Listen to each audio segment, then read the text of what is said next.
Nowadays, we have Siri, we also have Alexa, and they all use voice-based communication skills, right? So the idea is that we actually, as human beings, we interact with these technologies through social cues. But the problem is that how social should these cues be, right? Sometimes humans are not always so welcomed to a lot of social cues or a rich combination of social cues. For example, there's this notion called uncanny valley effects, which suggests that when the robots become really, really human-like, we as human beings will be scared and will be afraid of interacting with these machines. So here comes the point about how many social cues are enough. How much social do we need when we interact with these machines? Can we find the best combination of these social cues?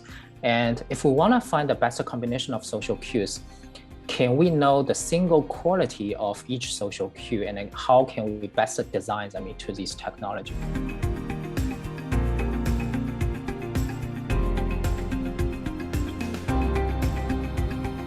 So we did a meta-analysis to compare all these different single social cues.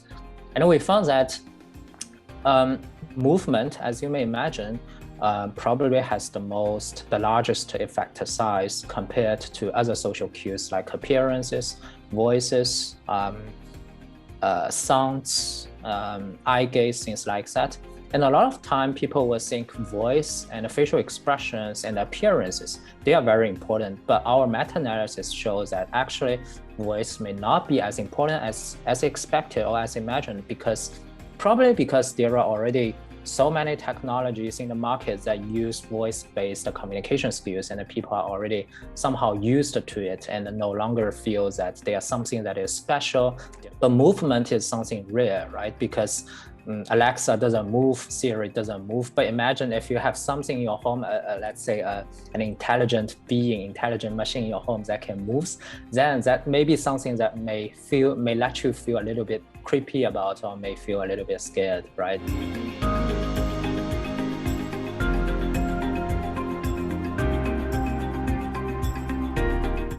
The reason that people interact with social robots or these machines as if they were social is that because we have our brain is old, so it's more an evolutionary perspective. So when our old brain is involved with new media, we still use the old way to interact with these new machines.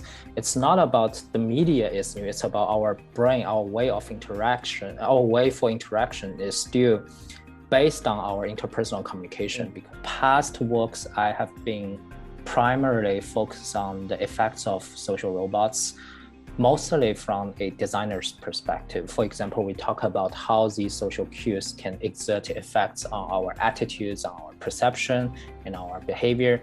But there's actually another perspective to also look at human-robot interaction, which is from the user's perspective. So a lot of time when we look at robots, we basically look at how designers perceive how robots will interact with humans. But actually, the definition of social robots, the conceptualization of social robots, the way people perceive how social robots should play a role in the society is actually also determined by users, by a lot of customers, right? So it's a dynamic, it's a mutual shaping process. So I'm also looking at emerging technologies such as virtual reality and augmented reality. And basically the difference is that when you interact with social robots, what I care is that how people feel that they were interacting with an intelligent social being. So in other words, like the sense of being with a social intelligent being. And when I look at virtual reality and augmented reality, I care more about how people feel that they were transported to a different place or space, and how people make meanings from that space, from that virtual space or places.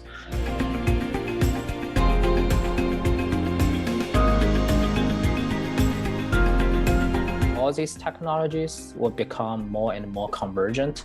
Currently, virtual reality, augmented reality, and social robots, they are more separate from each other, right? And I would say in the future 5 years, they will become more convergent. For example, it's not hard to imagine that you can be in a virtual environment and interact with a computer agent or interact with a robotic agent, and just like you interact with other people in your real life, right?